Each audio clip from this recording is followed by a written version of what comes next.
পাখিরা গাছে গাছে বাসা বাঁধে খুব যত্নে। সেই বাসা কখনো কখনো ঝড়ে ভেঙে যায়, তবুও তারা হার মানে না।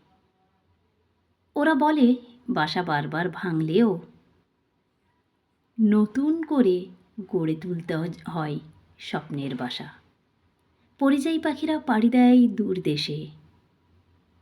একসাথে সারিবদ্ধভাবে ওদের উড়ে চলা ওদের কাজটাকে অনেক সহজ করে দেয়। ওদের থেকে শেখা যায় অনেক কিছু। জীবনের পথে কেবল একলা নয়, ভালোবেসে একত্রে দলবদ্ধভাবে এগিয়ে চললে চলার পথ অনেক সহজ হয়ে যায়।